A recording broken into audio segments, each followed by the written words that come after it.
जो मेरे वालिद के ऊपर अपना हट नहीं निकाल सका ना, वो उसने मेरे पे जरूर अपना आगे से कहीं से पता भी चल गया हो या अंदाजा भी हो गया तो उसने बट जरूर निकाला। ठीक, मैंने मेरे प्यो ने लॉन्च नहीं किया। नहीं किया, सही है। लक्स स्टाइल शो है, शो, लक्स स्टाइल शो कहता हूँ, लॉन्च नहीं कहता। माहिरा खान तो माहिरा खान है और वो माहिरा खान ही रहेंगी हमेशा। उनकी जितनी दुनिया में फैंस हैं वो रहेंगी। अस्सलाम वालेकुम नाज़रीन, आप देख रहे हैं ZH एंटरटेनमेंट, मैं हूं ज़हीर अहमद। नाज़रीन, प्रोग्राम के आखिर में हम आपको वो नंबर बताएंगे जहां पे आप वहीद साहब के सिलसिले में उनके डायलॉग या उनके गाने जो हैं वो भिजवा सकते हैं। उसे नाज़रीन आज के हवाले से मैं आपको बताता चलूं कि हमने एक इंटरव्यू किया है। इंटरव्यू किसका है? अनायत हुसैन भट्टी, बहुत बड़ा नाम हमारी इंडस्ट्री का, हमजद शख्सियत, गुलकार भी थे, डायरेक्टर भी थे और अदाकार भी थे। उनके पोते और वसीम अब्बास साहब के बेटे अली अब्बास साहब का। अली अब्बास साहब की अपनी क्या पहचान है? अली अब्बास साहब की अपनी पहचान ये है कि वो 50 के करीब ड्रामे कर चुके हैं और उनमें काफ़ी सारे हिट भी हैं। हमने उनसे बात की है कि क्या वालिद और दादा के होने से आपको फ़ायदा हुआ। उसके ऊपर उन्होंने बड़ा ज़बरदस्त और दिलचस्प जवाब दिया है, वो आप सुनेंगे। नेपोटिज़म और फेवरेटिज़म के हवाले से हमने बात की है, इसके अंदर फ़र्क उन्होंने बताया क्या है और होता क्या है। हमारी ड्रामा इंडस्ट्री के जो अदाकार हैं वो भी हमारे जो अवार्ड दिए जाते हैं उसके पे क्वेश्चन मार्क उठाते हैं और हम खुद भी इसके ऊपर बात कर चुके हैं। अवार्ड के ऊपर उन्होंने क्या कहा है? लक्स अवार्ड को उन्होंने लक्स शो कहा है। लक्स शो उन्होंने कहा कि इसका नाम शो रख देना चाहिए, अवार्ड नहीं रखना चाहिए। क्यों कहा है उन्होंने? जो फेवरेटिज़म है उसमें कौन कौन उनकी नज़र में है और माहिरा खान साहिबा के हवाले से जो फिरदौस जमाल ने बात की है उसके ऊपर वो क्या बात करते हैं और वो अपना मकाम कैसे बनाएंगे अपने दादा और अपने वालिद साहब से निकल के उनकी जो छाप है या लग सकती है या उनकी जो लेगेसी है उसके ऊपर वो कैसे आगे लेके चलेंगे इसके ऊपर बात की है। इस इंटरव्यू के भी 2 पार्ट हैं। आगे हमने ये भी ओवररेटेड पाकिस्तान का अदाकार कौन है इसके ऊपर उन्होंने जवाब दिया है कि कौन ऐसे हो जैसे कहते हैं ना कि जिसको बड़ा बना दिया गया है, नहीं है मतलब बड़ा ओवररेटेड, और वो कौन सा ऐसा अदाकार है जो अंडररेटेड है, उस पर भी बात की है। हमने उनकी चॉइसेस भी पूछी हैं। फिरदौस जमाल और आबिद अली में से उनकी चॉइस क्या है, सुहेल अहमद और महमूद असलम में उनकी चॉइस क्या है, यमुना जैदी और सज्जल अली में उनकी चॉइस क्या है, हमजा अब्बासी और इमरान अशरफ में उनकी क्या चॉइस है। 2 पार्ट हैं। इस वीडियो को देखिएगा, अपना फीडबैक देना ना भूलिएगा। पार्ट फर्स्ट आपके लिए हाजिर है। अस्सलाम वालेकुम अली अब्बास भाई, बहुत शुक्रिया आपने ZH एंटरटेनमेंट के लिए टाइम निकाला। सर मेरे पास क्वेश्चन तो काफी ज्यादा है, लेकिन सबसे पहले मैं आपने रिसेंट पास्ट में एक इंटरव्यू दिया है जिसमें लिखा है चॉकिंग हिज ओन वे, मतलब ओन पाथ के इसके ऊपर डॉन पे जो आपने इंटरव्यू दिया ना, तो मैं क्योंकि आपके ग्रैंडफादर भी एक्टर, आपके फादर भी, पूरी फैमिली है, तो सर जो ग्रैंडफादर का एक रास्ता था वो अपना था, उसमें वो तो वर्क स्टाइल थे, मतलब रोमांटिक उनका ज्यादा इमेज था पंजाबी फिल्मों के हवाले से, और जो फादर है वो एंग्री मैन के तौर पे ज्यादा जाने जाते हैं, ऑल दो वर्क स्टाइल है। तो आप इन दोनों में से अपना रास्ता कैसे निकालेंगे सर? ये तो बहुत मुश्किल काम नहीं है। वालेकुम अस्सलाम। सबसे पहले तो बहुत शुक्रिया आपने मुझे ये अपॉर्चुनिटी दी कि मैं आपसे बात कर सकूं। देखिए, मुश्किल तो मेरे दादा के लिए भी था अपना नाम बनाना, मुश्किल मेरे वालिद साहब के लिए भी जाहिर है बहुत ज्यादा मुश्किल थी क्योंकि वो एक बड़े बाप के बेटे थे। मेरे लिए दोनों से ज्यादा मुश्किल क्योंकि मेरे पीछे 2 और नाम है, एक लेगेसी है जिन्हें कैरी करना है। लेकिन मुझे लगता है कि जब आप में टैलेंट होता है तो रास्ता खुद बन जाता है, और जो भी आपका फोटे होता है यानी स्पेशलिटी होती है उसमें अगर आप पहले जान लें आप पर्सनालिटी वाइज या एक्टिंग वाइज कौन से इंसान है तो वो ज्यादा बेहतर होता है। तो जो वो इंटरव्यू जिसकी आप बात कर रहे हैं जहाँ पे लिखा हुआ है चॉकिंग इज वन वे, वो असल इसी बात की निशानदेही उन्होंने इंटरव्यू के बाद की है कि बड़ी लड़की एक है पीछे लेकिन अपना रास्ता खुद बना रहे हैं। और उसकी बहुत ही बड़ी वजह जो है वो ये भी है कि वालिद साहब ने कभी मेरे लिए कहीं कोई काम के बारे में बात नहीं की जी और उसको बहुत ही हमने प्राइवेट रखा हमेशा से। अब मेरी करियर के तकरीबन 7वें-8वें साल में जाके लोगों को पता चला कि मैं वसीम अब्बास का बेटा हूँ। जी बिल्कुल। ये एक major choking is own way मतलब मेजरली ये था कि अपनी ही स्ट्रगल से अपना नाम और इमेज बनाया। बिल्कुल। अब मैं इस चीज जी सर प्लीज। मुझे बस यही लगता है कि क्योंकि ये दौर ऐसा है कि इसमें रोमांटिसिज्म को फैंटेसाइज नहीं किया जाता उस तरह, तो हम आंग्री यंग मैन ही इमेज बना रहे हैं अपना वालिद की तरह। मैं बिल्कुल इस चीज का सर, मैं यकीन करें कि आपके फिल्मों के हम शौकीन हैं, बहुत ज्यादा पहले से देखते आए हैं हम सारे भाई, और आपके फादर की मैंने जब इंटरव्यू किया था, मैंने फिल्मों के नाम भी सबके बताए थे तो वो हैरान भी हुए थे। लेकिन सर ये चीज मुझे बताइएगा कि हमें मतलब मुझे मैं आपने जो बात की ना कि अभी पता चला है, मतलब आपके कम से कम 50 ड्रामे तो हो चुके हैं, तो अभी पता चला, हमें भी अभी पता चला, हम जैसों को भी अभी पता चला, तो आम बंदे तो दूर की बात है। लेकिन सर जिस वक्त आप काम के लिए निकलते हैं या शुरू में निकलते थे, अब तो एक नाम बन गया, तो आपके जहन में कहीं पे होता है कि मैं वसीम अब्बास का बेटा हूं? क्योंकि ये बड़ा फर्क है इस चीज में कि जिस तरह इमरान अशरफ और तरीके से आगे आएगा कि आम बंदा मार खा के आ रहा है, आपके जहन में कहीं ना कहीं तो होगा ना सर, बेशक उसको कैश करवाएं आपके वाले साहब, बेशक भले आपके लिए रिकवरी बने हो। तो देखिए ये बात तो हर इंसान को अपने बाप का नाम अपने बाप के अंदर वो फख्र महसूस होता है, इसी तरह मेरे अंदर भी ये था। लेकिन एक जो एहसास जिम्मेदारी है वो बढ़ जाता है। जो लोग बात सोचते नहीं है वो ये है कि जब अगर आप एक लेगेसी कैरी कर रहे हैं, अगर फर्ज करें मैं किसी ऑडिशन के ऊपर ये बताकर जाता हूँ कि मैं वसीम अब्बास का बेटा हूँ या इनायत हुसैन भट्टी का पोता हूँ, तो उस ऑडिशन की रिजेक्शन मेरी फैमिली की रिजेक्शन बन जाएगी जी, ठीक।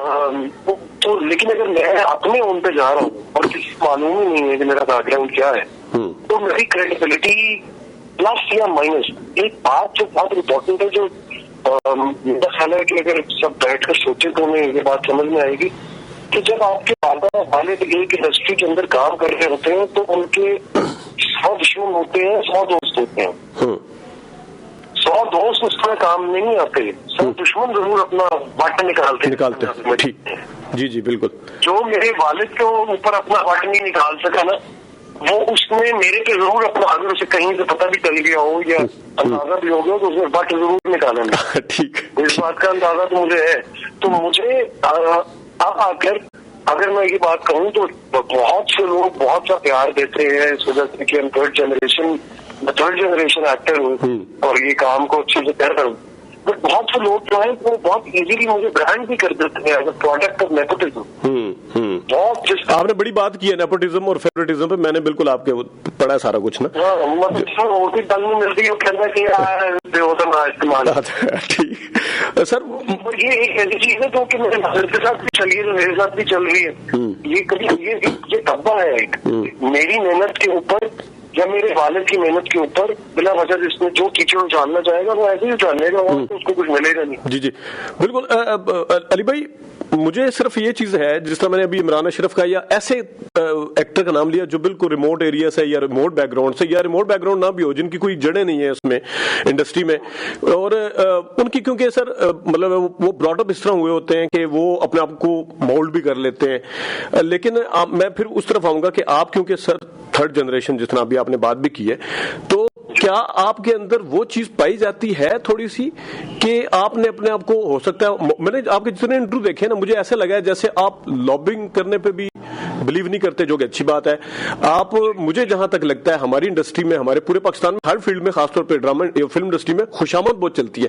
मुझे ये लगता है कि सर आपके अंदर ये चीज लैग करती है कि आप खुशामद नहीं करते होंगे। मुझे आपके इंटरव्यू से भी अंदाजा हुआ और आपके जो कैरेक्टर प्ले किए हैं उससे भी काफी। खुशामदी किसी की करना तो बहुत दूर की बात है, मैं मुलाकात ही नहीं करता।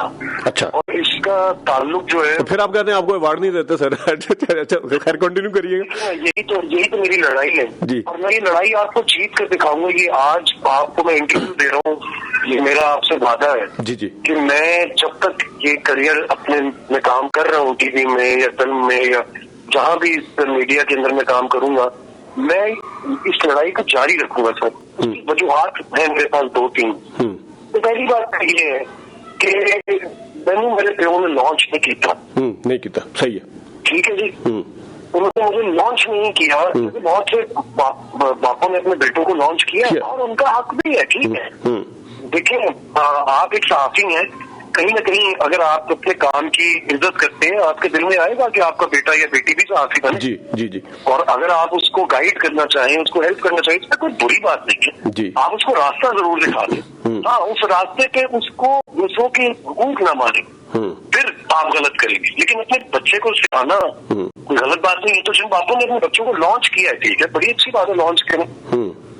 लेकिन मेरी लड़ाई उन प्रोडक्शन हाउसेस के फैसलों से है जो उन बच्चों को फिर अपने सर पे चढ़ा के रखते हैं, चाहे उनमें टैलेंट हो या ना हो। आपने नाम लिया इमरान अशरफ का। इमरान अशरफ के पीछे 10 साल की एक स्ट्रगल है जी, जिसके बाद जाकर उसे बोला मिला जी, और दो क्लिक किया जी। और अब मैं आपको यकीन के साथ ये कह रहा हूँ कि इमरान को आज भी ये वो जगह नहीं देते जो ये 2-3 लड़कों को देते हैं जिनके वालिदैन जो है वो प्रोडक्शन के अंदर हैं या कारोबारी। और नॉमिनेशन भी 2-2 है उनकी, और नॉमिनेशन भी अवार्ड के अंदर 2-2 है। बिल्कुल बिल्कुल, आप सही पहुंच रहे। तो कहने का मकसद ये है कि ये इंडस्ट्री हमारी, मेरी नजर में तब तक ग्रो नहीं करेगी जब तक ये सही लोगों को नॉमिनेट नहीं करेंगे। और उसका मतलब मैं कतई ये नहीं कह रहा कि आप हर साल मुझे नॉमिनेट करें, ये गलत। मैं अगर तासुर जा रहा है तो प्लीज मैं केयर कर दूं, आप परफॉर्मेंस बेस्ड जरूर करें। अगर मैं इतने सालों से अवार्ड के खिलाफ बोलता आ रहा हूँ तो मैं गिनवा सकता हूँ कि मेरी अवार्ड वर्दी परफॉर्मेंसेज कौन कौन सी थी जो उस साल के बड़े हिट ड्रामों के अंदर थी, जिन ड्रामों में इन्होंने शायद एक आधे और लोगों को कर दिया और नॉमिनेट।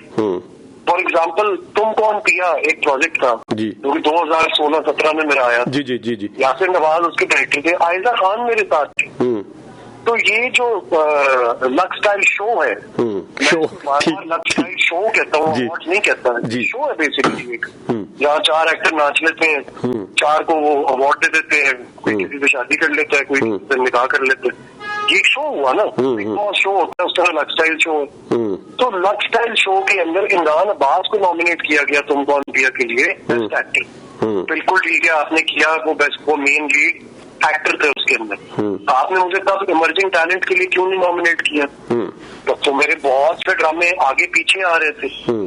एक मेरा ड्रामा आया था तितली, बहुत पसंद किया गया था। वो ड्रामा भी हानिया आमिर का पहला ड्रामा था। एक मेरा ड्रामा उसी साल में आया था जिसे चाहूं, जो सोनिया हुसैन के साथ था, बहुत पसंद किया गया था। तो 3 ड्रामे बैक टू बैक एक साल के अंदर एक एक्टर दे रहा है, आपको पता ही नहीं है कि ऐसा कुछ हो रहा है। हाँ, कैटेगरीज इतनी ज्यादा है अली भाई, उसको कहीं पे भी कर सकते हैं। क्योंकि मुझे ये चीज समझ नहीं आती, जरूरी नहीं जो चीज पॉपुलर है वो इतनी ज्यादा काम वाली भी, क्वालिटी वाली भी है। जैसे बताइए जी जी, आपका टैलेंट इस बात से साबित होगा कि आप पहले से हिट लोगों को इस्तेमाल करें, या इस बात से साबित होगा कि आप नए स्टार बनाए? बिल्कुल नए स्टार के लिए ही होगा ना। नए स्टार बनाते हैं, दुनिया में नए स्टार बनाते हैं। अगर आप करण जौहर की बात करते हैं, इंडिया में करण जौहर ने शाहरुख खान के साथ एक जमाना काम किया, लेकिन उसने साथ साथ नए स्टार बनाने शुरू किए। हाँ, उसने स्टूडेंट ऑफ द ईयर पूरी नई लेके कास्ट लेके बनाई थी, स्टूडेंट ऑफ द ईयर। और ये अक्लमंदी, ये बिजनेस, अगर आप बिजनेस के पॉइंट ऑफ व्यू से भी सोचिए ना सर, तो जब तक आप नया स्टार, आप मुझे बताएं हुमायूं सईद और पाक मुस्तफा के बाद अगला जेन्युइन सुपरस्टार इस मुल्क में बना कब है? नहीं, बिल्कुल। पिछले 10 सालों में मुझे एक जेन्युइन सुपरस्टार का नाम बताते हैं कि जो इस लेवल का सुपरस्टार। बिल्कुल। वो ये एक इंडस्ट्री का फेलियर है ना कि आप इमरान को इन्होंने हिट नहीं किया, इमरान खुद हिट हुआ है। इमरान खुद हिट हुआ है, वो खुद हिट हुआ है। अब ये बहुत गलत तासुर होगा अगर कोई भी आकर ही कह देगा कि मैंने इमरान को हिट कराया, या मैंने जो अपना नाम बनाया वो खुद अपनी स्ट्रगल से बनाया है। मेरे साथ तो गिनती के 1-2 डायरेक्टर में पढ़े मेरे 8-9 साल के करियर में काम किए। मैंने तो काम ही हमेशा यंग डायरेक्टर्स के साथ किया है। वो मेरे साथ जब उन्होंने काम यंग डायरेक्टर से काम किया, जैसे वजाहत हुसैन का जो पहला सुपर हिट ड्रामा था मालिया था, वो मेरे साथ था। हाँ, उन दिनों में जियो के ऊपर बड़ा बैड पैच भी आया हुआ था। बिल्कुल बैड पैच भी आया था। अहमद भट्टी के जितने सुपर हिट ड्रामे थे, जब वो यंग थे, जब वो स्ट्रगल कर रहे थे और मैं भी स्ट्रगल कर रहा था, वो मेरे साथ थे। तो आज वो बड़े डायरेक्टर्स बने हैं। पहले तो मेरे साथ सिवाय यासिर नवाज के, और अब मैं सिराजुल हक साहब के साथ काम कर रहा हूँ। बाकी तुम कभी किसी बड़े डायरेक्टर तारीफ जरूर करते हैं, बट शायद वही बात है कि हम मिलते नहीं है, हम खुशामद नहीं करते। अली भाई, मैं इस चीज को एक इसी सिलसिले का ये वाला आखिरी सवाल है, फिर मैं अगले टॉपिक पे आता हूँ। मैं इस तरह देखता हूँ कि जिस तरह अभी सर आपने नाम लिया, मैं भी ये है कि नाना पाटेकर और आमिर खान जो है और अजय देवगन, ये लोग अवार्ड में नहीं जाते। अवार्ड में वहां पे वो लोग जाते हैं जिनसे पहले कमिटमेंट की जाती है कि आपको अवार्ड मिलेगा, फिर वो जाके शो को होस्ट भी कर लेते हैं, सारा कुछ करते हैं। तो जहां तक आपने कहा कि मैं खुद ये करके दिखाऊंगा, आपका काम रिकग्नाइज होगा, जिस तरह आपने बताया है कि मेहनत के साथ, अपने कैरेक्टर के साथ, वो तो पजीराई होगी।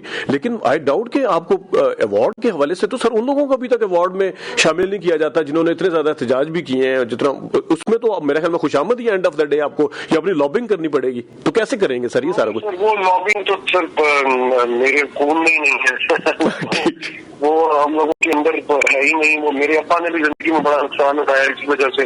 उन्होंने खुशामद नहीं की, सच्ची बात शायद बोल दी लोगों के मुंह पे। मैं उनसे शायद 2 कदम आगे निकला है कि मैंने बिल्कुल ही बोलनी शुरू कर दी। और दौर भी सोशल मीडिया का है, तो अपनी आवाज आगे तक पहुंचाना भी बहुत आसान है।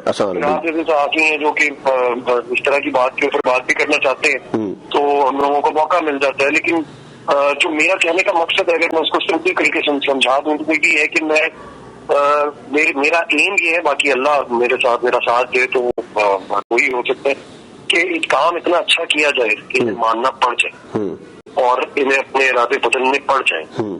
तो देखिए, अभी इस साल पीता अवार्ड्स में मुझे पहली नॉमिनेशन मिली है दीवानगी के लिए। अवार्ड मिलता है या नहीं मिलता वो तो बात की बात है। हाँ, नहीं, 5 में से नॉमिनेशन तो मिलनी चाहिए सर। नॉमिनेशन तो मिलनी चाहिए। ये तो बड़ा सरप्राइजिंग है सर के व्यूअर्स और क्रिटिक इत्तेफाक से एक ही बंदे को 2-2 कैटेगरी में कर रहे हो। ये मेरे लिए बड़ा सरप्राइजिंग है वैसे। तो देखिए, अगर ये के ऊपर जाएंगे ना तो रवि को अवार्ड जरूर मिलेगा, क्योंकि आवाज जो है ना वो अब उसका दिमाग खुल चुका है, वो कल हो चुकी भी है। तो वो जितने इन्होंने बुत खड़े किए थे अपने, वो सब गिर रहे हैं आहिस्ता। वो आवाम गिरा रही। सर मैं इस चीज को बिल्कुल आगे सेकंड करूंगा कि अगर हफ्ते में 7-8 ड्रामे चलते होंगे किसी एक चैनल पे, तो वो सारे मिला जुला के सब पे भारी जो स्टैम्प पड़ा हुआ है वो परिजात पड़ा हुआ है। मुझे लगता है कि जैसे रांझा कर दी में था ना इमरान, और इसमें परिजात, बिल्कुल आप सही कह रहे हैं कि काम जो है वो बोलता है। सर मुझे ये चीज बताइए कि जिस तरह फिरदौस जमाल साहब का मैंने इंटरव्यू भी किया था, आपको भी पता होगा, उनके ऊपर पाबंदी लगाई हुई है एक चैनल ने जो लीडिंग चैनल है। क्या ऐसा होना चाहिए सर? देखिए, अब पाबंदी मेरा ख्याल खत्म हो गई है उनके ऊपर। मैंने देखा क्योंकि उन्होंने काम भी किया अच्छा उस चैनल के लिए। लेकिन मेरा अपना ये ख्याल है कि दोनों बातों को हम बैलेंस देखें तो ज्यादा बेहतर बात होगी। मेरा ये ख्याल है कि आप किसी पर तनकीद करना चाहते हैं तो उसके काम पर करें, जातियात करना उससे। मैं भी अगर किसी पर तनकीद करता हूँ तो मैं उसके काम पर करता हूँ, मैं उसके क्राफ्ट पर करता हूँ, मैं उसकी शक्ल पर या उसके जिस्म पर या उसकी एज पर नहीं करता। ये मायूब बातें, ये वो बात है सर जो दुनिया में सबके साथ होनी है। बूढ़े सबने होना है, एज सब पे आनी है। किसी के गोरे काले होने पर बात करना ये गलत बात। आप क्राफ्ट पे बात करें, बिल्कुल करें। कोई एक्टर आपको पसंद है या नहीं है, या कोई एक्टर आप इतने सीनियर हैं, आप उसको 10 में से 4 नंबर देते हैं, 2 देते हैं या 10 देते हैं या 8 देते हैं, तो बिल्कुल ठीक है। दूसरे एंड पर भी मुझे लगता है कि एक एक्सट्रीमिस्ट बात है। आपने एहतजाज करना है, आपको एहतजाज एक सिविल तरीके से भी कर सकते हैं। मेरा नहीं ख्याल कि किसी के करियर जिनके बारे में बात हुई उनको तो कोई फर्क नहीं पड़ा। ठीक है, मुझे लगता है माहिरा खान कोई फर्क जी, बिल्कुल। माहिरा खान तो माहिरा खान है और वो माहिरा खान ही रहेंगी हमेशा। उनकी जितने दुनिया में फैंस हैं वो रहेंगे। नाजरीन, ये थे अली अब्बास साहब, बेटे हैं वसीम अब्बास साहब के और पोते हैं नैसुन भट्टी साहब के। इस इंटरव्यू का पार्ट 2 अभी है, लेकिन अभी हम आते हैं उस नंबर की तरफ जहां पे आप नंबर अपनी वीडियो भेज सकेंगे। तो जनाब नंबर नोट कर दीजिएगा, आपको स्क्रीन पे भी नजर आ जाएगा, 0300 536 4859। मैं दोबारा से दोहरा देता हूँ, 0300 536 4859। ये आपको स्क्रीन पे भी नजर आ जाएगा, लेकिन आपने यहाँ पे कॉल नहीं करनी है क्योंकि ये सिर्फ व्हाट्सएप नंबर अमूमन बंद ही रहता है। एक दफ़ा मैं चेक कर लेता हूँ इसको कभी कभी, तो इस वजह से यहाँ पे आप अपनी वीडियो भिजवा सकते हैं। आज के लिए इतनी इजाज़त दीजिए, अल्लाह हाफ़िज़।